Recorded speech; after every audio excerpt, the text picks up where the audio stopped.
With question 6 of Prima Secunda, we get into a new treatise. This is called the Treatise on Human Acts and Acts Peculiar to Man, which means that acts that are unique to us as opposed to the brute creatures out there, the irrational creatures. And question 6 is also going to have 8 articles. And so we have this long streak of long questions with 8 articles each. Thomas, for some reason, likes the number 8. And this is of the voluntary and the involuntary. So he's focusing in here now on human acts. And there's a preface to this treatise that I'll read you here in a second. But basically, are we responsible for things? To what degree are actions willful, or are they not willful and don't proceed from any kind of voluntariness? And so I'll quickly read the preface here. He says, "Since therefore happiness is to be gained by means of certain acts, we must in due sequence consider human acts in order to know by which acts we may obtain happiness." Now notice we just got out of the treatise on happiness, 5 questions on that treatise. And so you see the flow. You see how he's going from happiness. Okay, he had mentioned previously that happiness is an operation, and then, it's of the intellect, and it's, speculative and all these kind of things. So now immediately he goes right into, okay, so if our goal is to be happy, and happiness is an operation, well, how are we going to do it? And how is it proper to the human person to be happy, to achieve happiness? And that's what all of these questions from 6 to 21 are going to have to do with, is human acts, the acts peculiar to man. And so he says, happiness, and by what acts we are prevented from obtaining it. But because operations and acts are concerned with things singular, consequently all practical knowledge is incomplete unless it take account of things in detail. The study of morals, therefore, since it treats of human acts, should consider first the general principles, and secondly, matters of details. And he's going to go into a lot about morals and virtue and vice and sin, in the second part of the Summa. Then he says, "Now of human acts, some are proper to man, others are common to man and animals.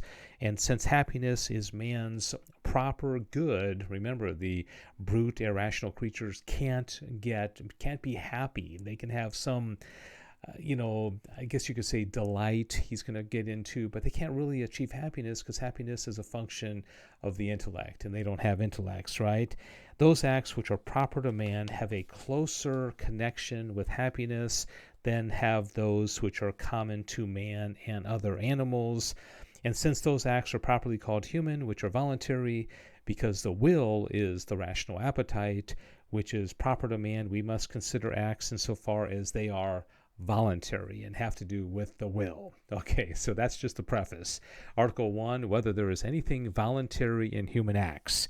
He said there must needs be something voluntary in human acts. In order to make this clear, we must take note that the principle of some acts or movements is within the agent or that which is moved, whereas the principle of some movements or acts are outside the agent. For when a stone is moved upwards, the principle of this movement is outside the stone, whereas when it moves downward, the principle of the movement is in the stone, right? So the stone naturally goes down by its own intrinsic principle, but if it goes up, that means something's acting on it, right? For since every agent or thing moved acts or is moved for an end, those are perfectly moved by an intrinsic principle, whose intrinsic principle is one not only of movement, but of movement for an end.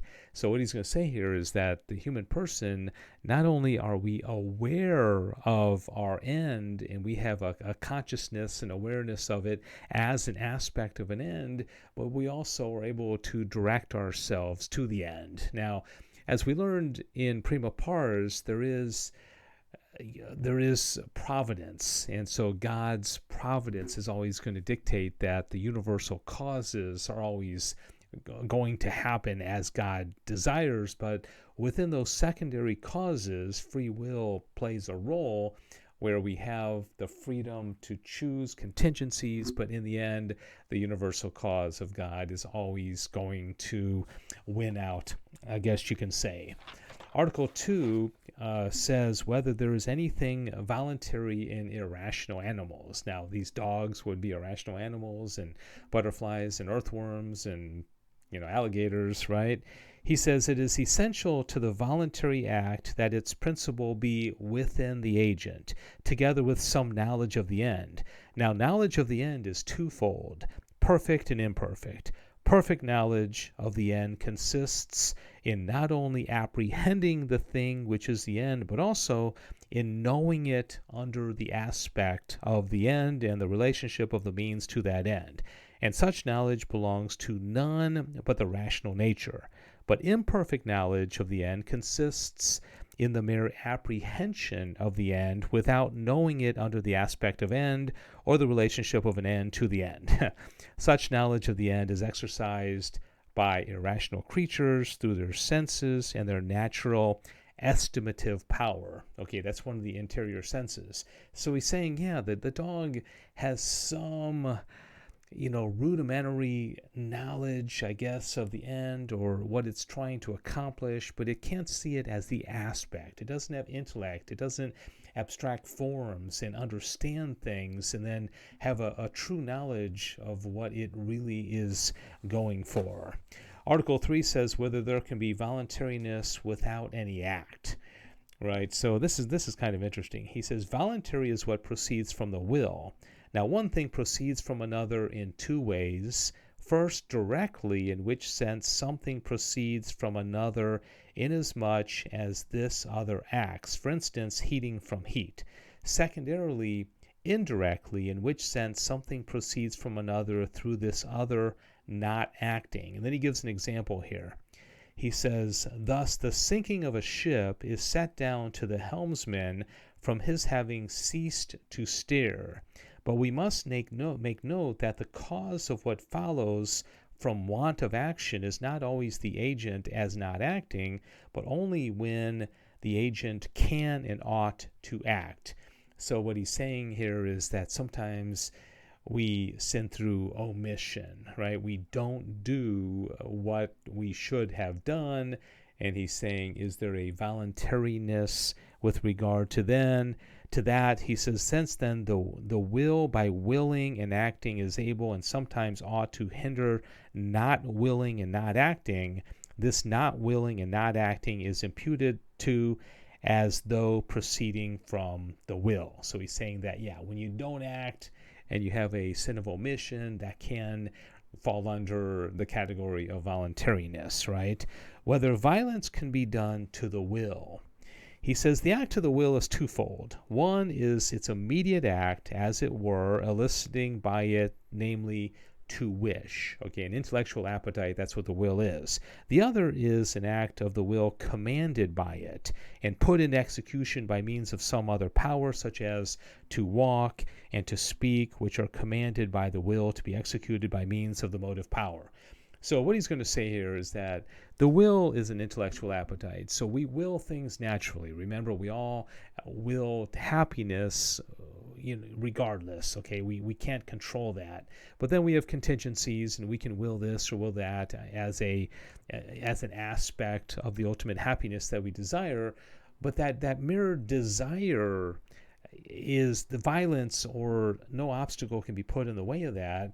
But he says the actually carrying out of the will and what we do, that can be suppressed externally. There can be things that prevent us from acting out on our will, and by that regard, he's saying that violence can be done in that regard. Article 5 says whether violence causes involuntariness. Okay, so when somebody prevents you from doing what you wanted to do something good, but you weren't able to because somebody prevented it, does that cause it to be involuntary? And he says violence is directly opposed to the voluntary as likewise to the natural. For the voluntary and the natural have this in common, that both are from an intrinsic principle, whereas violence is from an extrinsic principle. And for this reason, just as things devoid of knowledge, violence affects something against nature, so in things endowed with knowledge, it affects something against the will. Now that which is against nature is said to be unnatural, and in like manner, that which is against the will is said to be involuntary. So when we have something that prevents us from acting out on our will through violence, through coercion or whatever, that creates involuntariness.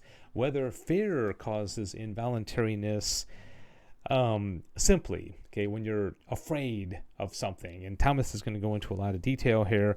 I'm just going to read this one part of it. He says, "Now that which is done through fear is in act as so far as it is done. For since acts are concerned with singulars, and the singular as such is here and now, that which is done is an act insofar as it is here and now and under other individuating circumstances. And that which is done through fear is voluntary inasmuch as it is here and now, that is to say, insofar under the circumstances, it hinders a greater evil which was feared." Okay, so you do something out of fear that you might not have done otherwise, but you're trying to avoid a bigger evil that would have happened. Okay, that's why you do it in the first place. Thus, the throwing of the cargo into the sea becomes voluntary during the storm through fear of the danger. Wherefore, it is clear that it is voluntary simply, and hence it is that what is done out of fear is essentially voluntary because its principle is within. But if we consider what is done through fear as outside this particular case, and inasmuch as it is repugnant to the will, this is merely a consideration of the mind, and consequently what is done through fear is involuntary. Okay, so he's kind of looking at it from two different angles. Sometimes it could be voluntary, and sometimes it could be involuntary. And he says in that respect, that is to say, outside the actual circumstances of the case. Article 7, whether concupiscence causes involuntariness. Okay, concupiscence to St. Thomas Aquinas is the tendency to sin. Okay, the temptation, like this girl right here is being tempted to eat this dessert, and maybe she's not supposed to, or she's fasting, okay, but she's tempted to do that, right? And he says concupiscence does not cause involuntariness, but on the contrary, makes something to be voluntary, for a thing is said to be voluntary from the fact that the will is moved to it. Now, concupiscence inclines the will to desire the object of concupiscence. Therefore, the effect of concupiscence is to make something to be voluntary rather than involuntary. So the very fact that we're tempted, the very fact that we're drawn to something, means that the will has a chance to choose. And that's the very basis of something being voluntary. All right, Article 8, the final one, says whether ignorance causes involuntariness. Now, this one is kind of long, but I'm going to read most of it, and because I think it's really interesting, because this is an important question. He says, if ignorance causes involuntariness, it is insofar as it deprives one of knowledge, which is a necessary condition of voluntariness. But it is not every ignorance that deprives one of this knowledge. Accordingly, we must take note that ignorance has a threefold relationship to the act of the will. Now, he's going to give examples for each of these, which I find really interesting, so hopefully this will make sense. In one way, concomitantly. In another, consequently. And in a third way, antecedently. Concomitantly, when there is ignorance of what is done, but so that even if it were known, it would be done.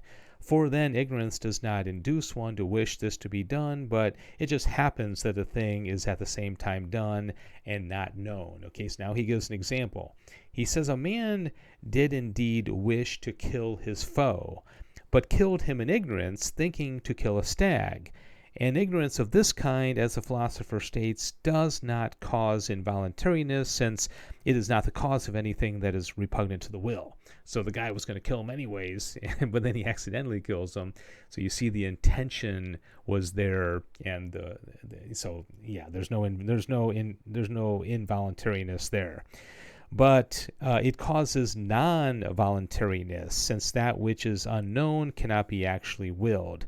Ignorance is consequent to the act of the will, insofar as ignorance itself is voluntary, and this happens in two ways, in accordance with the two aforesaid modes of voluntary. First, because the act of the will is brought to bear on the ignorance, as when a man wishes not to know, that he may have an excuse for sin, or that he may not be withheld from sin. Okay, I remember teaching high school kids one time, and one of the kids said, "Mr. Palmer, please quit telling us what is sin, because once we know it, then we can sin. But if we can be, have invincible ignorance, then we won't know." Okay, that's exactly what Thomas is talking about here.